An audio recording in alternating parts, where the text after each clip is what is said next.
Hi, I'm Sylviaworsham. Welcome to Focus Fridays and welcome to the segment on what story are you choosing to believe? The stories that we choose to believe is ultimately who we become.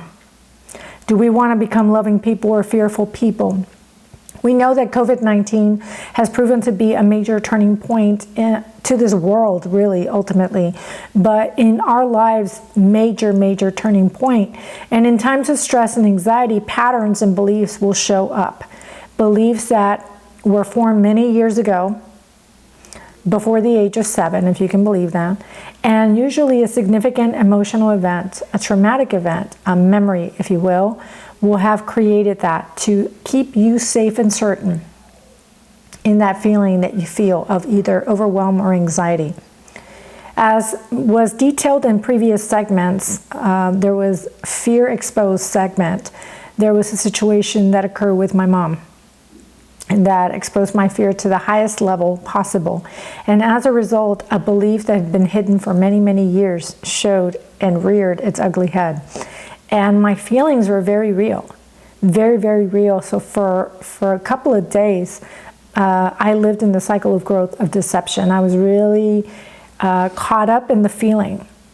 And as time went on and I continued my coaching, because as coaches, we get coached weekly, I came to the realization that, in fact, it was a belief that had surfaced, that was showing its face, that needed to be identified, to be released, and ultimately so that once it's released and shifted, then I could choose the story that helped me thrive in my love relationships, especially with my best friend, who's my mom, because this is what had been impacted this week and in previous weeks. So how does this work? We know that COVID-19 is a significant emotional event. It creates a belief. That belief will steer your thoughts, your self-talk, your feelings will be magnified because of those thoughts. And of course, with feelings, we know that we react or act on feelings, and ultimately that's what leads to the results we have in life. So use the pieces that you have available to you. Use your feelings as your guidance system and work to identify what that belief is. So identification is one. The second reason you want to do this is to be able to release that belief or shift it from a fearful state to a loving state. And that is the second reason.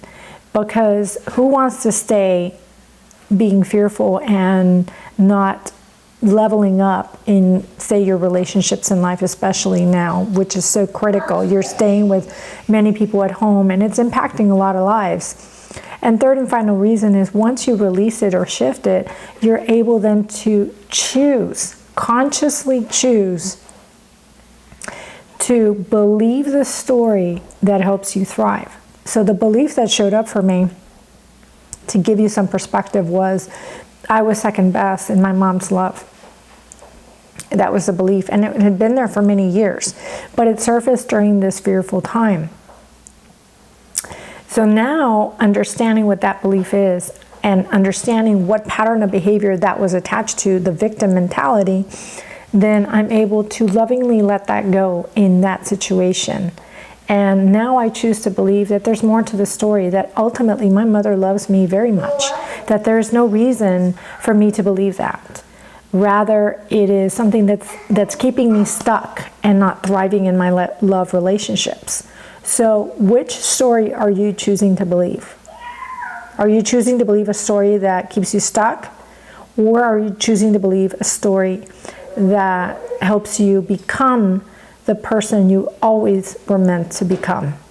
I'm Sylviaworsham, your host of Focus Fridays. Thank you so much for tuning in to this segment on which story are you choosing to believe. Please comment or say or ask me any questions or reach out to me should you want me to coach you through this very difficult turning point in your life as well. I'm here to focus on your personal growth on Focus Fridays. I'm Sylviaworsham, empowerment coach, certified with the John Maxwell team and Growth U teams. Have a wonderful week. Stay safe. I love you guys. Thank you now.